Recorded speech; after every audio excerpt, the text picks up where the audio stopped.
Hi, I'm out in Carman, Manitoba. I'm here with provincial entomologist John Gavloski with Manitoba Agriculture. John, the last time I saw you was at Ag Days in Brandon. I was trying to pronounce cabbage seed pod weevil, but that's not a bug we have to worry about too much this time of year in late April.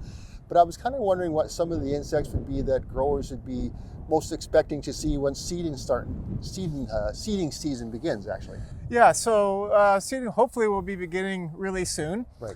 And right off the hop, there are a few things that we could have active in the field.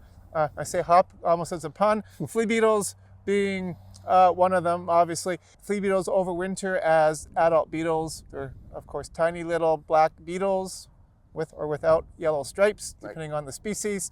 Usually once we get in around 14, 15 degrees, they will start to become active, particularly on calm days, calm sunny days where we're up above about 14 or 15. Flea beetles will start to become active, move out. Early on, they're probably moving into the volunteer canola, maybe some of the wild cruciferous plants. Once the canola starts coming up, they're there and ready. So that's certainly one to have on your list. Certainly cutworms would be another. Some species overwinter as partially grown larvae. Example being dingy cutworm. Others overwinter as eggs. Those you'll see a bit later. But the ones that overwinter as larvae, they could be active pretty much the same time your crop is starting to germinate. So cereal crops are one of the first crops that are coming out of the ground generally because they're the first that are seeded. What should growers be looking for there? So in cereal crops, now early on, certainly cutworms. Another one I should mention is wireworms. Okay. Wireworms are the larval stage of a type of beetle called click beetles.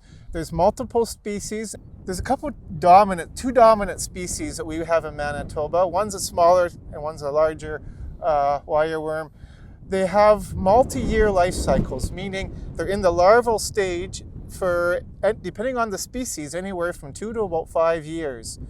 So again, right off the hop, you could have wireworms that are active and feeding. Now in cereal crops, early on, the cutworms and wireworms would be the two to look for. The wireworms would be in the ground as the damaging larval stage. They never come above the soil. So you have to be digging around, particularly if you start noticing areas aren't coming up well, germination looks like it might be off or something. Start digging around, see if you can find wireworms. The cutworms, depending on the species, you may or may not see plant clipping. You may just see defoliation if it's a dingy cutworm. In that case as well, you have to be digging in the soil during the day because they're nocturnal, they come out at night, and they are good at hiding during the day. The other one in cereals that we start monitoring for early is armyworms. And not Bertha armyworm, like people associate with canola. It's called either armyworm or true armyworm. And they're actually a moth that migrates in from southern US area. We do have pheromone baited traps we can put up to monitor what is moving in and when. And we start putting those traps up in May. We don't often catch a lot through May. Sometimes near the end of May, we're starting to pick them up, but we do start trapping for them. That way we can give growers a heads up if we do have a population that moves in. Okay. Now when it comes to pulse crops and crops like soybeans, what should growers be looking for there? So pulse crops, certainly the wireworms and cutworms are both ones to look for. Another one in pulse crops though is Pea Leaf Weevil. And Pea Leaf Weevil is a relatively small beetle. In this case, they are a weevil, but they don't have a very long snout. Weevils in general have a snout with mandibles at the end, and then they use those to chew around. This has less of a snout on it. They overwinter as adults. They'll be coming out in May, often later in May, early June. They're active as adults. They like to feed on the seedlings of peas and faba beans. Soybeans, they probably won't touch in the spring. They may feed on the plants a bit in the fall, but they don't do damage.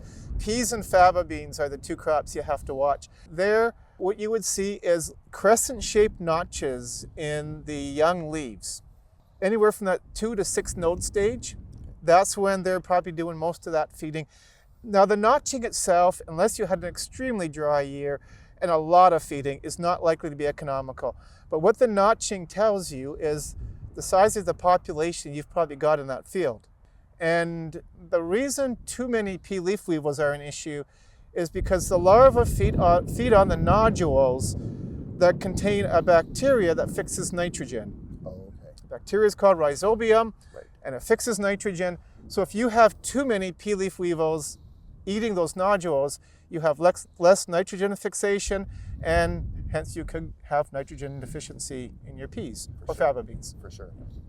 So for forage crops, one of the more popular, well-known forage crops, of course, is alfalfa. Now, alfalfa weevils are fairly well known. What are growers looking for this year in that terms? So alfalfa weevil, now it is a weevil with a bit of a snout on it, so it's easily identified as a weevil. But the adult isn't really the issue once again. The adults overwinter, they will be coming out. Usually in May, they're starting to come out as adults. They're chewing little holes and laying eggs into the younger stems. And what will happen is those eggs are going to hatch, and you're going to get the larvae moving up towards the top of the plant. Those larvae, they do what we call skeletonizing, where they like to feed on the lush green tissue, but not so much the veins.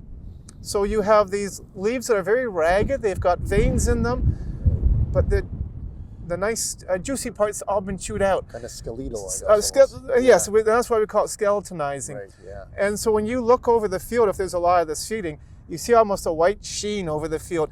You still have some plant material, but it's just the veins and things left on those upper leaves. And yeah, so you'll see this whitish sheen. Early June is a great time to start scouting for alfalfa weevil in Manitoba.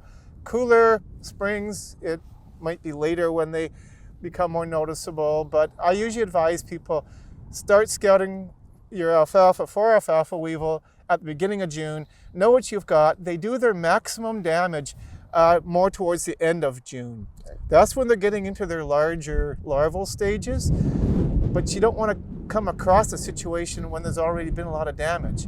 So good to be out starting that scouting earlier in June and know where the problem areas might be. So John, for the majority of these crops, seed treatments are the things that are going to help the crops to maturity. What other remedial measures might there be other than spraying when it comes to scouting is important? Yeah, so for flea beetles, you've got seed treatments obviously. They will often start becoming less effective 3 to 4 weeks after the date of seeding. Okay. Not when the plant comes up, the date of seeding. Okay. And if you have a lot of rainfall, these are water-soluble seed treatments, you may have even a bit less than the 4, so it may be closer to the 3. But I usually encourage people roughly 3 weeks after you've seeded. That's a good time to start more intense scouting for the flea beetles. Okay. Foliar sprays are really one of the few other options for flea beetles. Sometimes you can get away with doing an edge spray especially in cooler years where they're moving in a bit slower. Okay. Edge sprays can work. Other times it's a whole field. Cutworms, it can be either seed treatment or foliar spray as well. Both canola, cereals, pulse crops, we now do have seed treatments that are effective on cutworms, so that can be an option. But again, foliar sprays if the seed treatments aren't. Well, usually with the cutworms, you have enough protection. It would be a rare circumstance where you'd also have to do a foliar spray. Wireworms, there are no foliar sprays. Wireworms are the trickiest of the 3 just because once the crop is up, you've got really nothing you can do. Seed treatments are really the only effective strategy. A lot of the seed treatments that are out there are more repellent than they are killing the wireworms, but there are some newer products that actually do kill the wireworms, and they're available in cereal crops and some pulse crops. Okay. Yeah, so seed treatment, by virtue of their name, they're protecting it in the seed state pretty much more than anything else. Once it's out of the ground, all bets are off, and try and have other measures ready at that point. That's right, yeah. Right, perfect. Great, thanks for your time, John. Appreciate it. Thank See you. you soon when it's warmer. Yes.